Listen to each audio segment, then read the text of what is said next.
하나님 말씀을 보겠습니다. 사도행전 1장 12절부터 14절까지입니다. 신약성경 사도행전 1장 12절부터 14절까지입니다. 다 같이 합독하겠습니다. 시작. 제자들이 감람원이라 하는 산으로부터 예루살렘에 돌아오니 이 산은 예루살렘에서 가까워 안식일에 가기에 알맞은 길이라. 들어가 그들이 요한의 다락방으로 올라가니 베드로, 요한, 야고보, 안드레와 빌립, 도마와 바돌로메, 마테와 및 알페오의 아들 야고보, 셀로신, 시몬, 야고보의 아들 유다가 다 거기에 있어 여자들과 예수의 어머니 마리아와 예수의 아우들과 더불어 마음을 같이하여 오로지 기도에 힘쓰더라. 아멘. 24절 오늘 말씀의 요절입니다. 다 같이 시작. 여자들과 예수의 어머니 마리아와 예수의 아우들과 더불어 마음을 같이하여 오로지 기도에 힘쓰더라. 아멘. 성경은 하나님의 말씀입니다. 하나님은 성경을 통해서 우리에게 말씀하여 주십니다. 하나님의 살아계심은 기록되어진 바로 이 하나님의 말씀을 통해서 우리에게 알려지게 되는 것입니다. 그래서 14절의 말씀을 좀 이렇게 적용해 보았으면 참 좋겠습니다. 여기 보시면 여자들이 나오고 예수님의 어머니 마리아도 나오고 또 그의 아우들 그리고 또 예수님의 12 제자도 있는데 이 인물들 대신 누가 이 자리에 들어가야 되겠습니까? 오늘 여기 모여 기도하는 우리가 딱 들어가는 겁니다. 그래서 우리의 이름이 여기 있다고 생각을 하고 누구누구나 더불어 마음을 같이하여 오로지 기도에 힘썼다. 이렇게 우리가 이 말씀을 이해하게 된다면 더 큰 은혜가 될 줄로 믿습니다. 서로 인사하겠습니다. 예수님은 집사님을 사랑하십니다. 집사님은 존귀하신 분이십니다. 오늘 기도가 응답되기를 바랍니다. 오늘 기도가 이렇게 응답되기를 바랍니다. 그냥 드리는 말이 아닙니다. 예수님은 우리를 사랑하시고 그래서 우리는 그 누구보다도 존귀한 사람이고 그래서 우리가 예수의 이름으로 아버지께 구하면 하나님은 다 들으시고 응답해 주실 줄로 믿습니다. 자, 오늘은 이런 교회가 되게 하소서 세 번째 믿음의 기도가 쌓이는 교회라고 하는 제목으로 말씀을 전하도록 하겠습니다. 다음 주에는 최고의 찬양을 드리는 교회. 계속해서 이런 교회의 그 말씀을 가지고 같이 은혜를 나누고 또 함께 기도하기를 원합니다. 저희 집에 가보면 의자들이 몇 개 있는데 그 중에 하나가 등이 없는 그 의자가 하나 있습니다.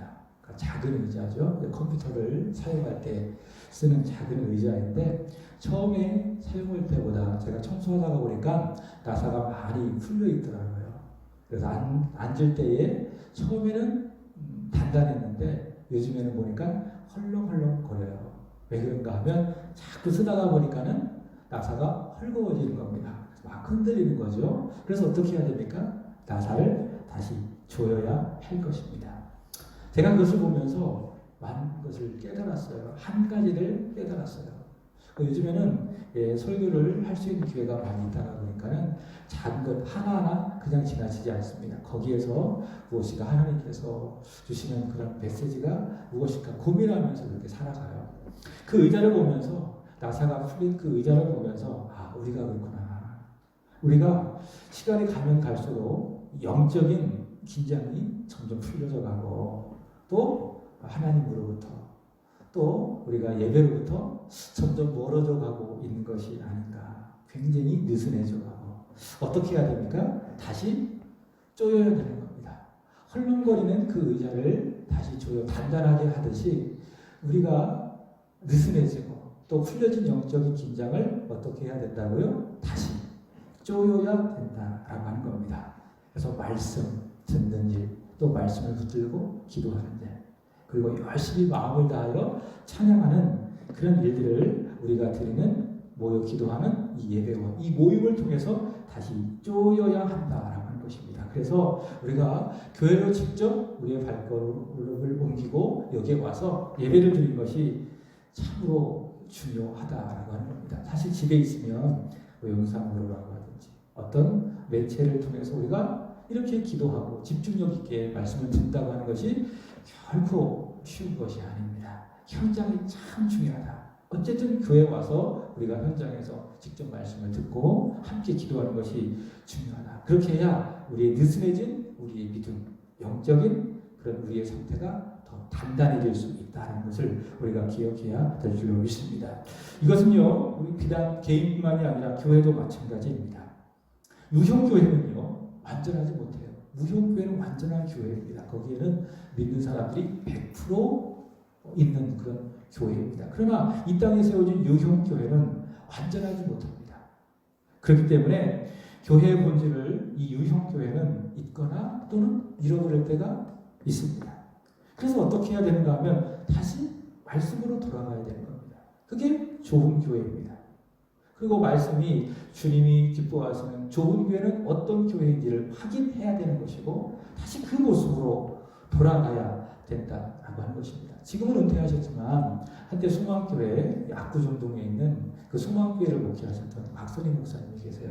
이분이 설교를 참 잘하시는데 이분이 목회자 세미나에서 그런 얘기를 했습니다. 목회자들이 목회를 해가면서 잘못될 때가 있다. 그리고 뭔가가 내가 잘못 가고 있을 때가 분명히 느낄 때가 있다. 그럴 때는 어떻게 해야 되느냐. 처음부터 다시 시작해라. 본질로 돌아가라. 근데 그런 고민을 하셨습니다. 교회도 마찬가지예요. 지상에 있는 교회, 말씀드린 것처럼 유형교회는 완전하지 않기 때문에 죄인들이 속해 있는 공동체이기 때문에 항상 문제가 발생합니다. 그리고 영적으로 느슨해져 있을 수가 있고 본질로부터 멀어질 수밖에 없습니다. 그게 이 땅에 세워진 유형교회의 한계입니다. 그래서 어떤 교회가 좋은 교회냐 자꾸 주님께서 성경 말씀을 통해서 보여주시는 참된 교회의 모습이 어떤 교회인지 성경을 통해서 확인하고 거기로 다시 돌아가는 교회, 그런 교회가 좋은 교회이다라는 겁니다. 그래서 16세기의 종교개혁자 칼빈은요 이런 얘기를 했습니다. 개혁된 교회는 항상 개혁되어야 한다. 그러니까 16세기에 종교개혁이 일어나지 않겠습니까? 그래서 천주교와 기독교가 이렇게 나누어지게 되었는데 그렇게 기독교로 세워진 그 교회들을 보통 개혁교회라고 이야기를 합니다. 그러니까 천주교로부터 새롭게 세워진 교회, 본질적인 교회, 성경적인 교회를 개혁교회라고 이야기하는데 그렇게 한 번 말씀을 통해서 개혁됐다고 해서 이 땅의 교회가 끝난 거냐, 개혁이 완성된 거냐, 그건 아니라는 거예요. 이 땅에 있는 모든 교회는 다 불완전하기 때문에 하나님의 말씀을 통해서 끊임없이 개혁되어져야 된다. 끊임없이 교회의 본질로 돌아가야 된다라고 하는 것이죠. 매주 금요일마다 이런 교회가 되게 하소서라고 하는 제목으로 말씀을 전하고 있는데 제가 새벽에도 그렇게 말씀을 드렸습니다. 우리가 오해하지 말 것은 그럼 우리 세상교회가 좋은 교회가 아니라는 거냐, 이런 의미는 절대로 아니에요. 그렇게 우리가 설교를 들어서는 안 되는 거예요. 그죠? 기도합시다. 그러면은 꼭 그런 사람이 있으면 내가 기도 안 한다고 목사님이 지금 이 설교를 통해서 치고 있어. 그렇게 해서는 돼야 안 돼요. 안 되는 거예요. 지금까지 잘 하셨지만 약간 느슨해진 우리의 마음을 그런 말씀을 통해서 다시 한번 쪼여가는 거예요. 오늘 이런 말씀들도 마찬가지예요. 우리 세상교회가 좋은 교회가 아니라는 건가? 절대로 그렇지 않아요. 저는 믿어요. 우리 세상교회는 좋은 교회다. 제가 이번 주에 한 달에 한 번 하는 그런 성경 세미나를 갔다 왔어요. 월요일부터 수요일까지. 그러니까 아침 9시 반에 시작을 해서 밤 8시 반까지 계속 공부를 하는 거예요. 성경 전체의 줄거리는 무엇이고 장과 그 내용의 제목이 무엇이고 이렇게 이야기를 하는데 다 외우는 거죠. 이번 주에는 열왕기 상하의 그 말씀의 내용을 제가 외웠고 또 역대상 하까지 그렇게 말씀을 공부를 했는데 거기 강사 목사님 그런 얘기를 하시더라고요. 교회가 건물이 있고 뭐 그게 자체 건물이든지 아니면은 어떤 새 들어 있는 건물이든지 어쨌든 교회의 모습을 가지고 있고 또 성도님들이 있고 또 목회자가 있다면 참 잘하는 거다. 그 수에 많고 적음에 따라서 그런 얘기를 하시더라고요. 그만큼 이 땅에 교회들이 세워질 때에 교회를 이렇게 세워나가기가 쉽다 어렵다? 어렵다는 거예요. 참 좀 어렵다고 하는 거예요. 우리 담임 목사님이 목회할 때는 그런 얘기가 있었어요. 그러니까 딱 깃발만 세우는 교회가 됐다. 그런 시절이 있었다고 하더라고요. 저는 직접 그 시대를 경험해 보지는 않았지만. 그러나 이 시대의 교회가 참 어려워요. 그래서 젊은 목사님들이 교회 개척을 하잖아요. 저도 그래 참 감사하죠. 개척을 하지 않아서. 10교회 개척을 하면 다 8교회, 9교회가 다 문닫는데 그만큼 어렵다는 거죠. 그러니까 기존에 있는 교회도 어렵고 이제 막 새롭게 시작하는 교회도 특별한 메리트가 없으면 교회가 생존하기가 어렵다 싶다. 매우 어렵다. 이거는 세월이 갈수록 시간이 갈수록 더 그럴 거예요. 그러니까 우리 세안교회가 이만큼 또 이 모습으로 여기까지 온 것만 해도 참 잘한 거예요. 제가 이제 처음 와서 전에도 그 말씀처럼 교회를 여태까지 지켜온 우리 담임 목사님하고 사모님하고 모든 성도님들은 정말 귀한 분들이에요. 하나님께서 정말 기뻐하실 거예요. 그리고 하나님 앞에 섰을 때 반드시 칭찬해 주시고 상급과 멸류관을 주실 거라 믿습니다. 참 소중한 분들이에요. 한 분 한 분이. 그렇게 지금도 교회를 사랑하고 앞으로 그렇게 섬겨갈 것이라고 믿는데 무슨 말씀을 드리고 싶은가 하면 이 어려운 시대에 여러분의 각자의 믿음을 지키고 또 교회를 지켜가는 그 일만 보더라도 여러분 한 분 한 분만 보더라도 우리 세상교회는 어떤 교회다? 좋은 교회다. 우리 주님이 기뻐하시는 좋은 교회다. 그러나 우리 모두가 다 죄인이잖아요. 죄인의 특성 중에 하나가 자꾸 잃어버린다. 시간이 가면 갈수록 느슨해지고 완화되어지고 영적 긴장이 풀려지고 그래서 어떻게 해야 돼요?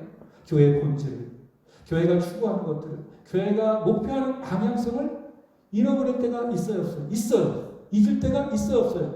있는 거예요.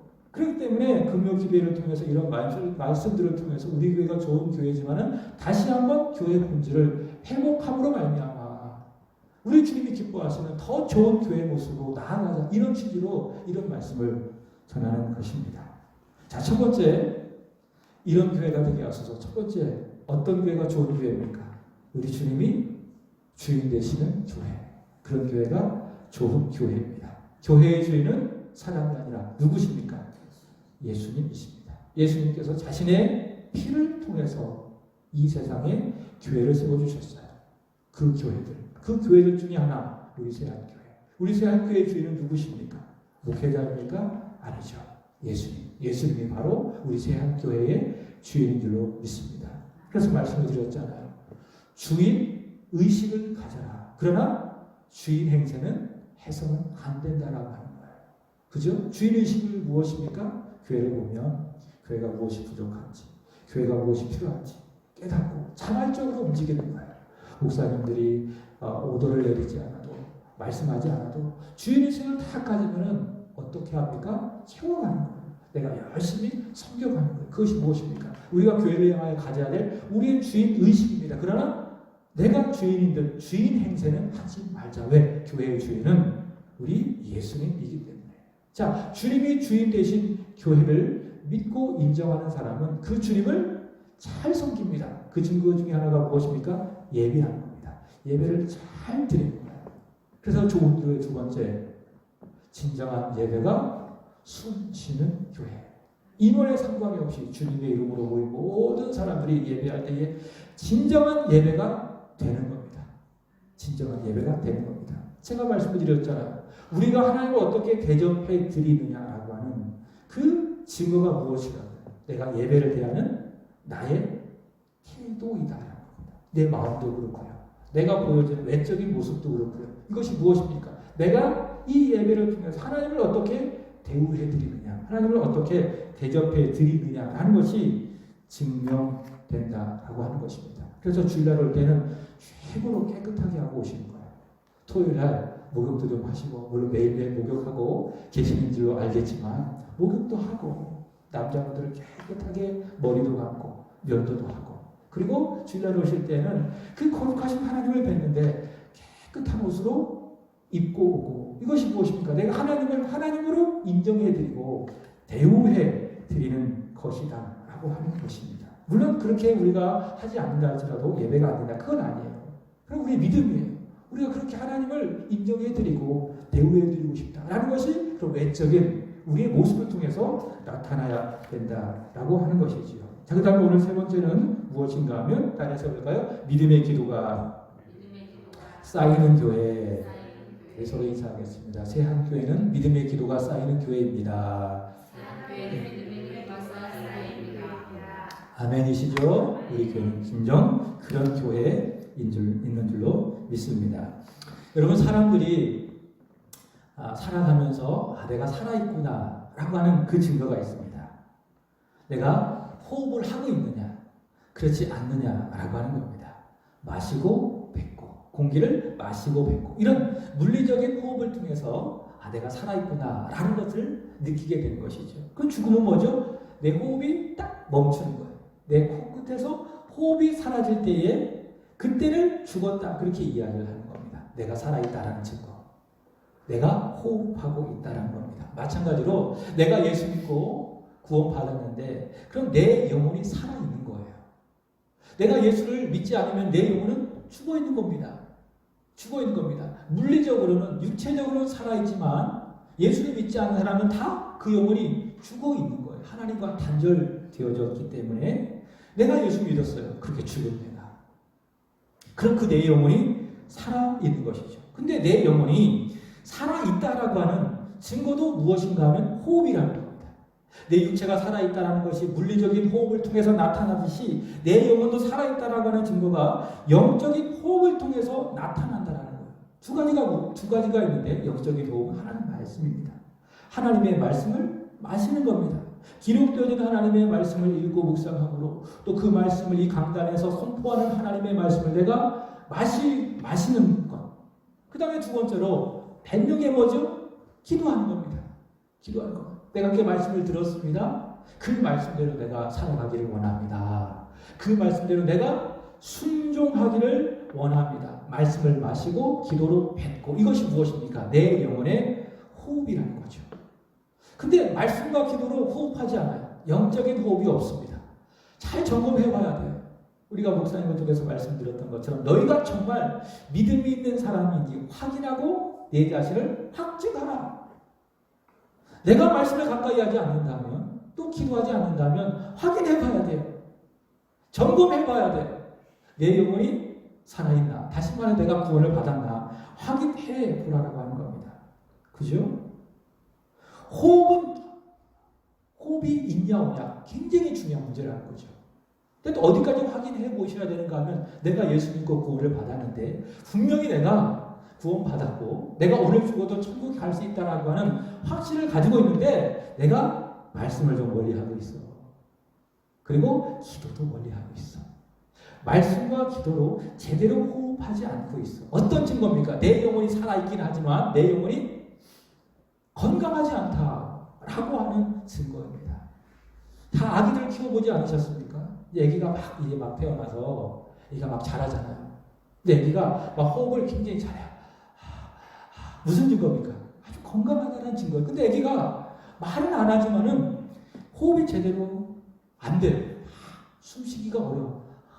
가빠하는 거야. 무슨 증거입니까? 아이가 아프다, 건강하지 못하다라고 하는 증거. 우리 영혼도 똑같아요. 말씀을 좀 멀리 하고 또 열심히 기도하잖아요. 기도로부터 점점 멀어져 가고 있어요. 무슨 증거입니까? 살아있지만은 그 영혼이 건강하지는 못하다라고 하는 증거입니다.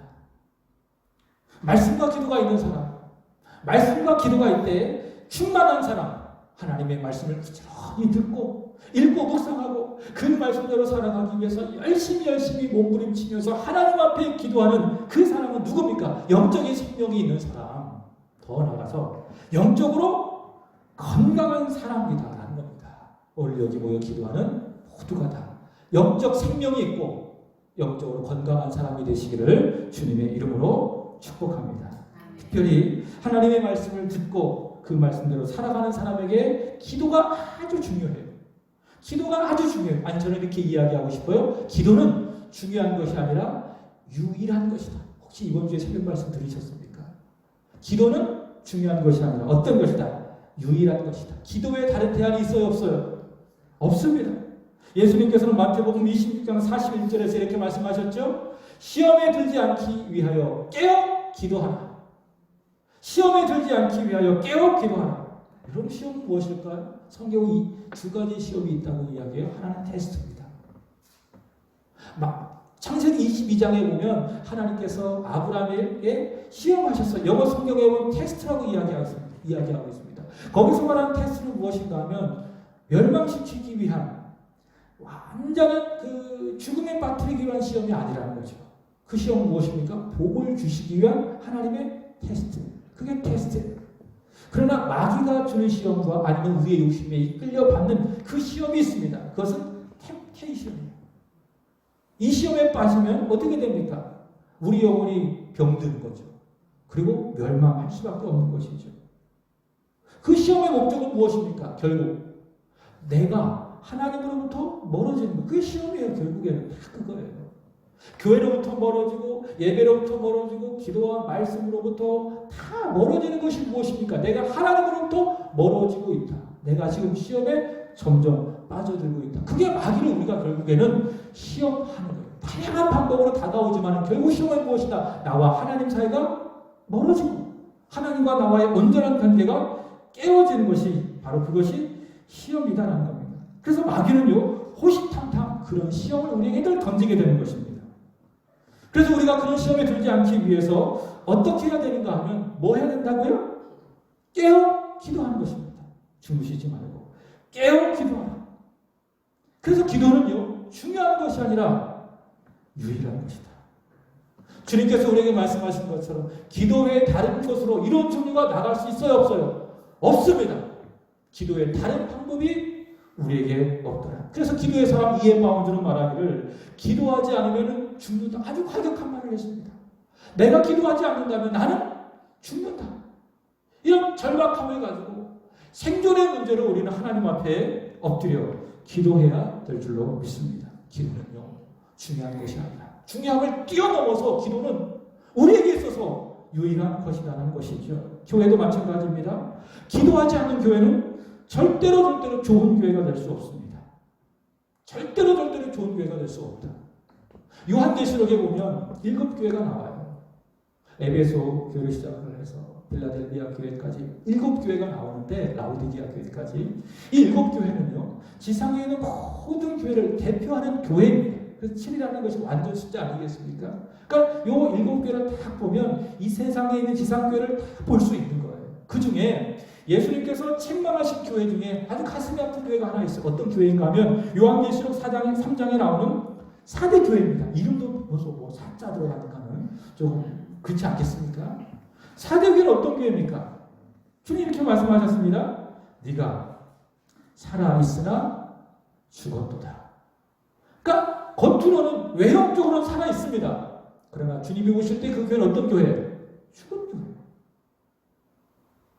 그래서 규모가 있고 좋은 시스템이 있고 좋은 시설이 있다 할지라도 어떤 교회가 될 수 있다? 살아있으나 죽은 교회가 될 수 있다. 그럼 죽은 교회는 어떤 교회냐? 기도하지 않는 교회. 기도 못하는 교회가 아니에요. 기도하지 않는 교회. 그런 교회는 살아있으나 죽어있는 교회이다라는 것이죠. 그런 교회는 절대로 좋은 교회, 능력 있는 교회 될 수 없습니다. 그러나 작지만은 열심히 기도해요. 두세 사람이 내 이름으로 모인 곳에 바로 내가 있느니라. 그 주님의 약속의 말씀을 우리가 굳게 붙들고 함께 열심히 기도해요. 그 교회는 어떤 교회입니까? 좋은 교회예요. 살아있으되 또 살아있는 교회. 그런 교회가 좋은 교회. 그런 교회가 능력 있는 교회. 바로 주님은 그런 교회를 통해서 주님의 꿈과 주님의 비전을 이루어 가신다라고 하는 것입니다. 그래서 개인도 그렇지만 교회에 있어서 기도는요 중요한 것이 아니라 어떤 것이다? 유일한 것이다. 왜냐? 오늘 본문의 말씀에 보면 최초의 교회, 초대교회 그 시작을 보십시오. 무엇으로 시작했습니까? 기도로 시작했습니다. 기도로 시작되어진 최초의 교회, 초대교회.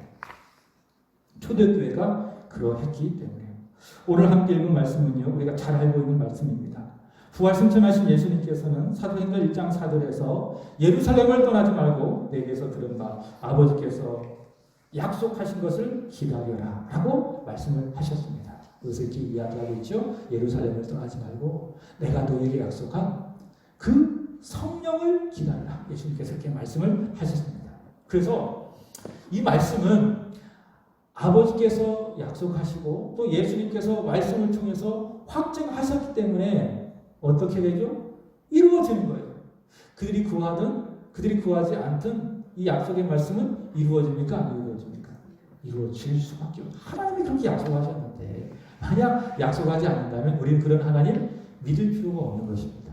예수님께서 말씀하셨다가 바꾸시면은 우리가 어떻게 예수님을 믿어요? 그러나 하나님이 하나님인 것은, 예수님이 하나님의 아들인 것은 말씀하시면 그대로 행하시는 그분의 신실함이 있기 때문에 우리는 예수님을 믿게 되는 것입니다. 자, 그들이 성령을 받는 것은 아버지의 뜻이다. 그리고 예수님의 말씀이다. 그래서 그들이 기도하든 그들이 기도하지 않든 이간에 그 약속의 말씀을 반드시 이루어진다. 그럼에도 불구하고 오늘 보면 14절 말씀을 보시면 마가의 다락방에 모였던 예수님의 120명의 제자들이 어떻게 했습니까? 어떻게 했죠? 마음을 같이하여, 더불어 마음을 같이하여 오로지 무엇하기에 힘을 썼다? 기도하기에 힘을 썼다. 그 말입니다. 초대교회의 시작은 성령의 강림이지만 그 성령의 강림이 있게 한 것은 무엇입니까? 믿음이에요.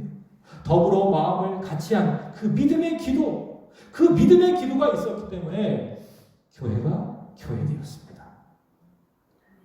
그래서 교회의 기도는요, 아주 중요하다. 아니, 중요한 것을 넘어 교회는 유일한, 기도는 교회에 있어서 아주 유일한 것이다. 교회는 끊임없이 기도해야 돼. 쉬지 말고 기도해야 돼요. 항상 성령 안에서 깨어 기도해야 되는 거예요. 왜냐하면 교회의 시작은 바로 믿음의 기도, 바로 기도로부터 시작되어졌기 때문에. 저는 오늘 본문의 말씀을 통해서 보여지는 교회의 믿음의 기도는 무엇일까? 세 가지로 말씀을 드리고 싶습니다. 첫 번째로는 따라서 봅니다. 믿음의 기도는 목적을 가진 기도입니다. 자, 믿음의 기도는 어떤 기도라고요? 분명한 목적을 가지고 있는 기도. 1장 4절 다시 한번 읽어보겠습니다. 1장 4절 시작. 사도와 함께 모이사 그들에게 분부하여 이르시되 예루살렘을 떠나지 말고 내게서 들은 바 아버지께서 약속하신 것을 기다려라. 이 말씀을 예수님께서 그들에게 무엇 주실 거라 약속하신 것이죠? 성령을 주실 거라 약속하신 그런 말씀인데, 이 말씀이 있기 때문에 너에게 성령이 올 거야. 아버지께서 약속하신 그 성령이 하나님의 때 오게 될 거야 라는 그 예수님의 약속, 그 말씀이 있기 때문에 그들이 어떻게 했습니까? 기도한 거예요. 약속의 말씀이 있기 때문에 그 약속의 말씀을 붙들고 기도했어요. 이 말씀을 준비하다가 예수님께서 하신 말씀이 생각났습니다. 어떤 말씀이 생각났나 하면 요한복음 15장 7절 말씀입니다. 우리가 기도할 수 있는 근거. 15장 7절 시작. 너희가 내 안에 거하고 내 말이 너희 안에 거하면 무엇이든지 원하는 대로 구하라. 그리하면 이루리라. 보세요. 예수님이 내 안에 거하시고 그리고 예수님의 말씀이 어디에? 내 안에 거합니다. 그래서 내 속에 누가 있어요? 예수님의 말씀이 있는 거예요. 내가 예수님 안에 있습니다. 그를 믿기 때문에 in Christ. 사도 바울이 말하는 것처럼 내가 예수님 안에 있어요. 예수님의 지배를 받고 있어요. 예수님을 믿는 믿음이 내 안에 있습니다. 그러니까는 예수님의 말씀이 어디에 있어요? 또 내 안에 있게 되는 겁니다. 예수님 안에 거하고 예수님의 말씀이 내 안에 있기 때문에 우리는 무엇 할 수 있습니까? 그 말씀을 붙들고 그 말씀을 기도 제목 삼아 하나님 앞에 기도할 수 있는 겁니다. 그리하면 어떻게 된다?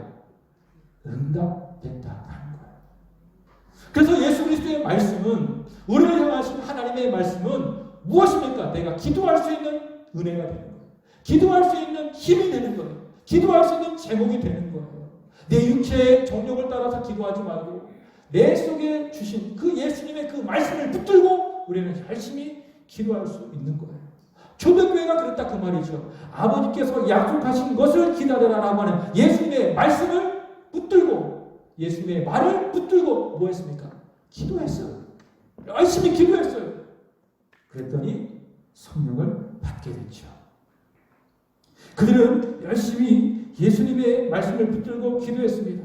예수님께서 약속하신 성령 받기를 위하여 간절히 기도했습니다. 그들이 열심히 기도하고 있습니다. 기도하는 목적이 있었습니다. 무엇입니까? 예수님의 말씀, 성령을 받게 된다라고 하는 그 목적을 가지고 그들이 열심히 하나님 앞에 기도했습니다. 기도하라고 하니까는 기도한 게 아니에요. 우리 그냥 기도합시다. 기도하는 것이 제일입니다. 그런 어떤 명령에 따라서 기도한 것이 아니에요. 또 다 기도하는 분위기니까 내가 안 하면 뭔가 도태될 것 같은 그런 불안감에 휩싸이니까 그 불행이 때문에 기도한 것도 아니에요.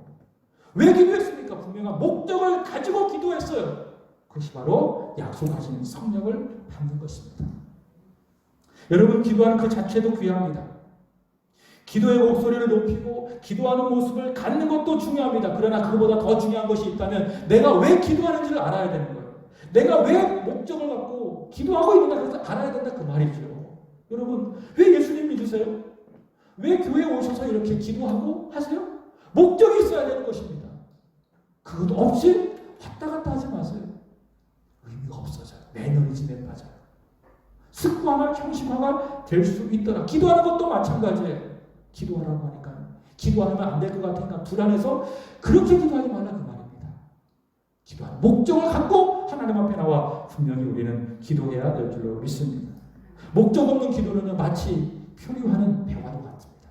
방황하는 목적 없이 이리저리 방황하다가 결국 파산하는 배와도 같다라는 것입니다. 우리가 금요일 날에도 이렇게 모여서 기도하는 것도 분명한 목적이 있습니다. 어떤 목적이 있죠? 이런 교회가 되길 원합니다. 우리 세안교회가 바로 이런 교회가 되길 원합니다라고 하는 목적 의식을 가지고 여기 오셔야 되는 거예요. 하나님, 우리 세안교회가 우리 주님이 주인 되시는 교회가 되게 하여 주시옵소서. 진정한 예배가 숨쉬는 교회가 되게 하여 주시옵소서. 믿음의 기도가 쌓이는 그런 교회가 되게 하여 주시옵소서. 그런 목적을 가지고 우리가 분명히 기도해야 돼야 되지 않겠습니까? 그 목적을 가지고 기도하기 때문에 하나님이 들으시고 동시에 내가 그 목적을 갖고 기도했으니 내가 기억할 거 아니겠습니까? 그래, 내가 이렇게 기도했으니까 하나님께서 어떻게 응답하실지 한번 기대해보자. 그런 마음으로 교회도 섬기고 우리의 삶을 통해서 확인할 수 있지 않겠습니까? 무엇이 중요하다? 기도할 때는 목적을 가지고 기도하는 것이 중요하다. 초대교회는요, 그게 목적을 가지고 기도했습니다. 아버지께서 약속하신 그 성령을 우리에게 부어주시옵소서. 분명한 목적을 가지고 기도했다. 그것이 무엇이라는 거죠? 믿음의 기도. 초대교회가 드렸던 믿음의 기도이다. 두 번째로는 믿음의 기도. 따라서 봅니다. 믿음의 기도는 마음을 같이 하는 기도입니다. 복음 14절의 말씀을 보시면 목적을 갖고 성령 받기를 위해서 기도했던 그들은 어떻게 기도했는가 하면 어떻게 기도했다고 이야기하고 있습니까? 마음을 같이 하여 기도했다는 겁니다. 그러니까 기도할 때에 그들이 하나가 된 거예요. 기도를 통해서 그들이 하나가 된 거예요. 찬양을 통해서 하나가 될 수 있습니다.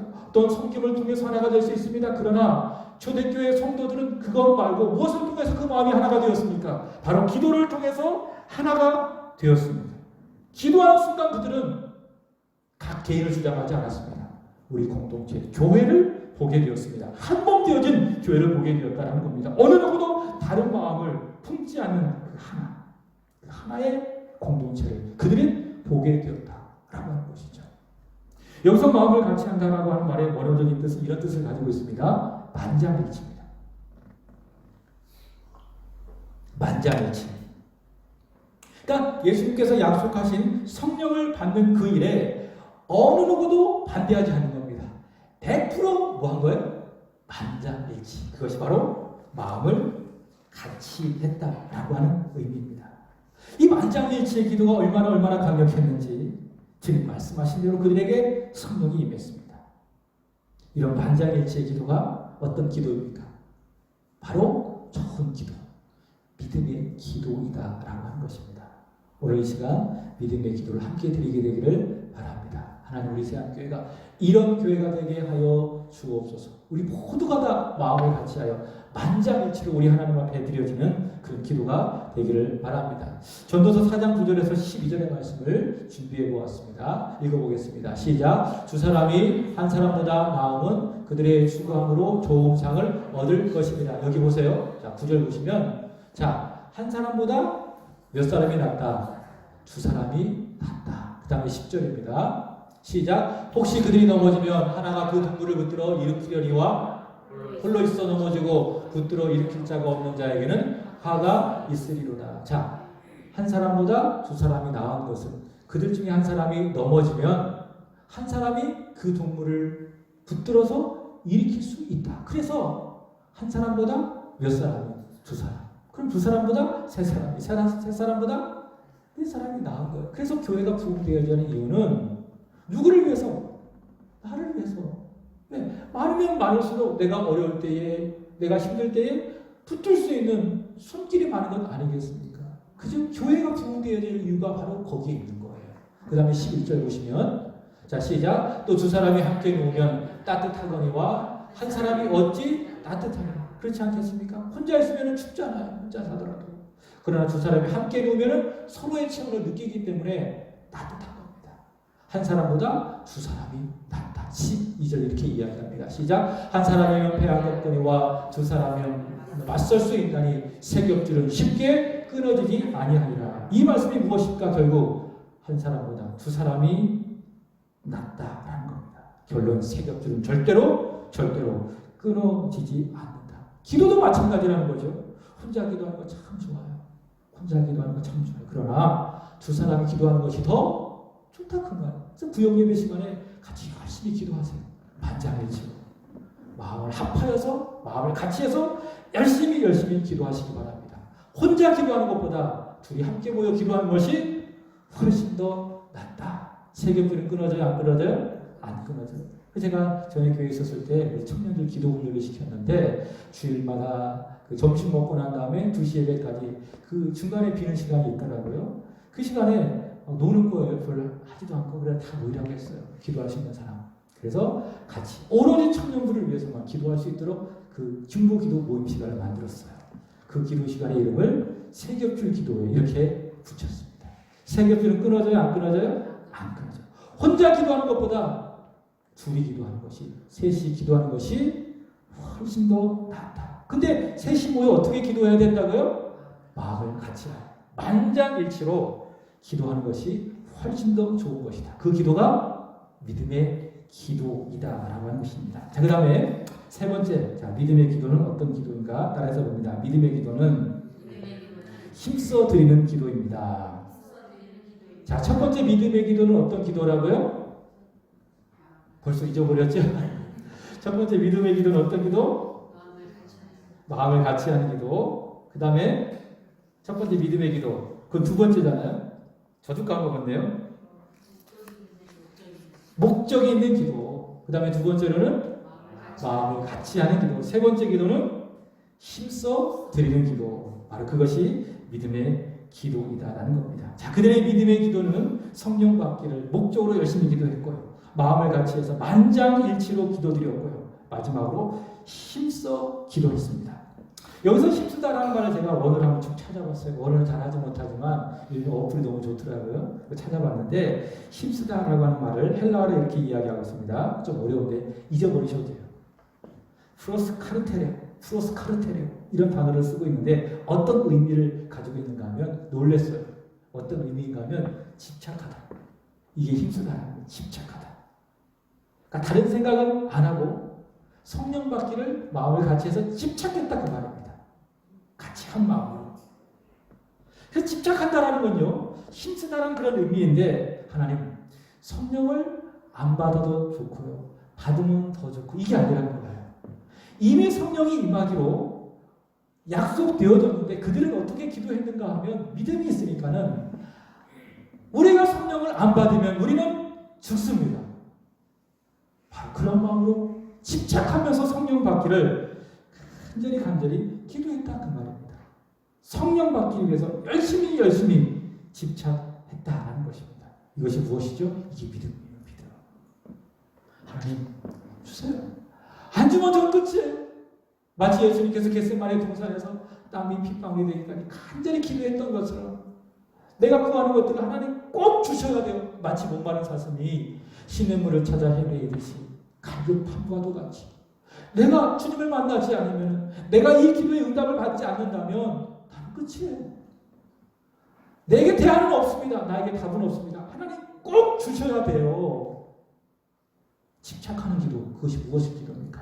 힘쓰는 기도이다라는 겁니다. 정령으로 쓰려고 잘못 구하는 집착은 말 그대로 잘못된 집착이에요. 그런 기도는 하나님이 안 들으세요.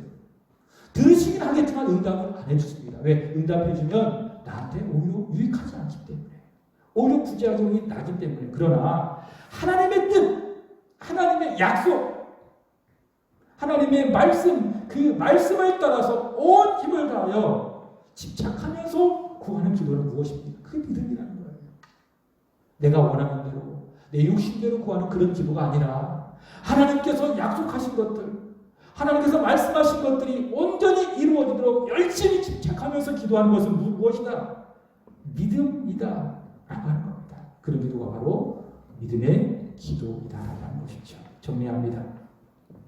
초대교회가 드렸던 믿음의 기도는 목적을 가졌던 기도, 마음을 같이하여 만장일치로 드렸던 기도, 온 힘을 다하여 드렸던 집착의 기도, 바로 이런 기도가 믿음의 기도였다라고 하는 것이죠. 저는 믿어요. 이런 초대교회의 기도가 이때만 딱 드려지고 끝나는가? 절대로 그렇지 않습니다. 이후에도 그들은 그렇게 기도했습니다. 목적을 가지고 한 마음으로 힘써서 그들은 믿음의 기도를 드렸습니다. 그 믿음의 기도가 있었기 때문에 초대교회는 교회 역사 속에서 참 좋은 교회, 이 시대의 모든 교회들이 본받고 싶은 그런 교회의 모델이 되는 것이죠. 그런데 오늘의 말씀의 제목은 그런 믿음의 기도가 쌓인다는 것을 우리는 알아야 되는 거예요. 믿음의 기도가 쌓이는 교회. 성경 말씀을 함께 확인해 보겠습니다. 시편 31편 19절입니다. 읽어보겠습니다. 시작. 회피하는 자를 위하여 인생 앞에 베푸신 은혜가 어찌 그리 큰지요. 아멘.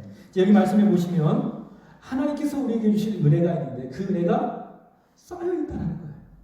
그 쌓아주신 은혜를 하나님께서는 때를 따라 우리에게 막 내려주신 거예요.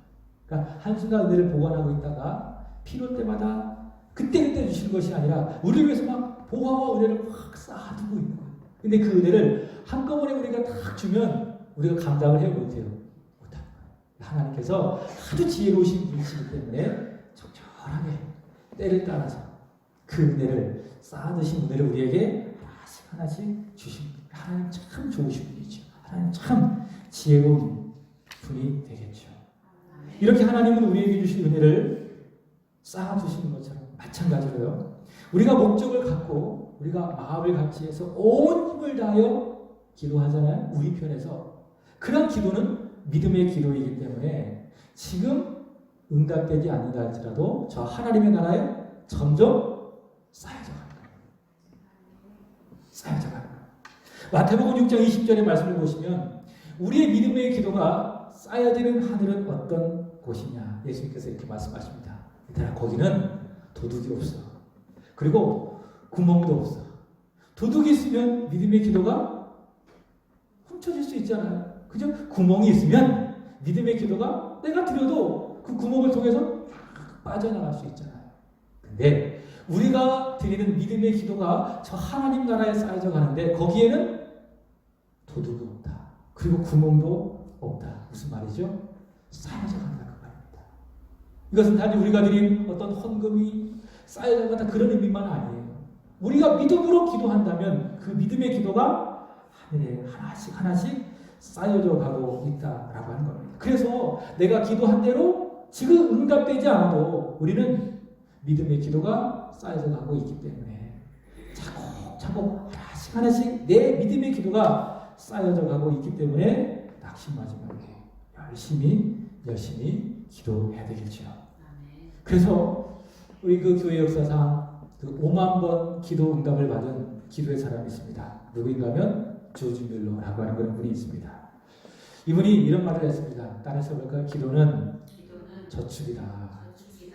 기도는 뭐라고요? 저축이다. 지금 응답되지 않아도 내가 믿음을 가지고 목적과 마음을 같이 해서 온 힘을 다하여 하나님 앞에 기도한다면 그 기도는 도둑도 없고 구멍도 없는 하나님의 나라에 차곡차곡 쌓아져가는 저축이라는 거예요. 어떤 사람들은 저축을 하도 많이 해가지고 막 쌓이는 거예요. 그리고 어떤 사람들은 기도의 양이 좀 부족해가지고 기도가 좀 부족할 수 있겠죠. 그럼 어떻게 해야 돼요? 열심히 또 기도의 저축을 해나가면 되는 거예요. 그렇게 쌓여진 우리의 믿음의 기도는 하나님의 도움이 필요한 결정적인 순간에 하나님께서 응답해 주시는 거예요. 가장 적당한 날에 최고의 좋은 곳으로 내가 쌓아둔 기도가 하나씩 응답되는 것이죠. 어떤 찬양의 가사처럼 우리 교회는 지금까지 믿음의 기도를 쌓아왔습니다. 그 기도가 가장 적당한 날에 최고의 좋은 곳으로 응답해 왔습니다. 지금은 응답되고 있고 앞으로도 응답될 줄로 믿습니다. 믿음의 기도가 쌓여졌고 그 기도가 필요한 때마다 하나님께서 우리 교회 가운데 하나씩 응답하여 주셨기 때문에 오늘 이 교회의 모습이 있는 거예요. 거저 왔다고 생각하지 마십시오. 의미 없이 왔다고 생각하지 마십시오. 믿음의 기도가 쌓여졌고 그 쌓아진 기도가 하나님의 도움이 필요한 그 순간순간마다 응답되어졌기 때문에 오늘 이런 우리의 모습이 있는 것입니다. 우리 인생도 마찬가지입니다. 지금까지 지닌 것 다 하나님의 은혜라 동시에 기도의 응답이었습니다. 나이가 되었던 그 믿음의 기도가 하나님 나라에 쌓여져 갖고 하나님의 때 최고의 좋은 곳으로 그때그때마다 내가 쌓아둔 기도가 응답이 되어졌기 때문에 지금까지 살아온 거예요. 잊지 마셔야 돼요. 오늘도 마찬가지예요. 앞으로 우리 인생도 마찬가지예요. 내 믿음의 기도가 쌓여졌고 그 기도의 응답이 내가 앞으로 천국 가는 그날까지 쌓아가는 모든 여정 속에서 하나씩 응답될 거예요. 무엇이 중요하다? 오늘 내가 믿음을 가지고 드리는 믿음의 기도가 중요하다. 믿음의 기도를 쌓아가는 것이 중요하다. 믿음의 기도를 많이 쌓아가는 사람, 저축을 많이 해두는 사람은 든든한 거죠. 그리고 필요할 때마다 하나님 도와주세요. 그럼 하나님께서 쌓은 저축을 보시고 그때그때 그 기도에 대하여 응답을 해 주신다라고 하는 것입니다. 예수님께서는 결론적으로 이렇게 말씀하시죠. 누가복음 18장 1절입니다. 다 같이 시작. 예수께서 그들에게 항상 기도하고 낙심하지 말아야 할 것을 비유로 말씀하여 이르시되. 여러분 낙심하지 마십시오. 오늘 이 말씀은 우리 교회를 향한 말씀, 오늘 여기 모여 기도하는 우리 모두를 향한 말씀입니다.